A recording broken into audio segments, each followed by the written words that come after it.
नमस्कार जय जगन्नाथ समस्त को आशा करे समस्ते भलरे थिबे। मु भी बहुत भलरे अच्छी। मोर ये छोटिया मिनी ब्लॉग को आपण मानकु स्वागत।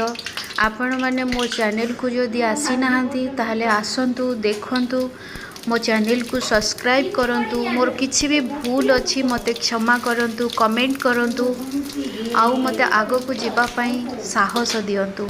आपण माने चाहिए ही मु आगो को जाई परिबी, सेथिपई आपणकर साहाय्य निहाती दरकार।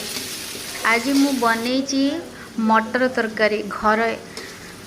मते रोसई आसेनी किंतु मु एक्सपेरिमेंट रे जहा किछि बनाए।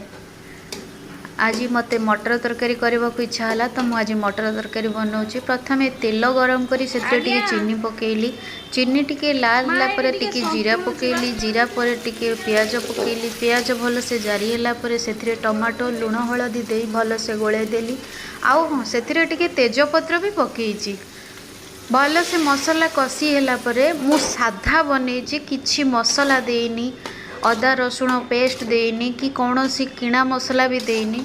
खाली पियाज आउ टमाटो पके मु साधा मटर तरकारी आपण माने भी घरे बने कि खांदु। कारण आजिका जुगरे जेमिति तेल मसला देह पाई हानिकारक हेलाणी, सेथिपई आपण एमिति साधा बने कि खांतु, हेल्दी रुहंतु। कारण आम पाई हेल्दी रहिबा निहाती आवश्यक। आपण माने एमती साधा बनातु। मु भी देखंतु साधा पकेइची, बिना मसला रे मु तयारी करिची मटर तरकारी। आपण माने भी सेमती घरे बनेइकरी खांतु। रुटी सहित, इडली सहित, भात सहित भी खाई परिवे। देखंतु केते बढ़िया हेइची। आउ शेष रे मु तरकारी रे टिके धनिया पत्र पकेइ देली। एई देखंतु आम तरकारी केते बढ़िया हेइची। आपण माने भी एमती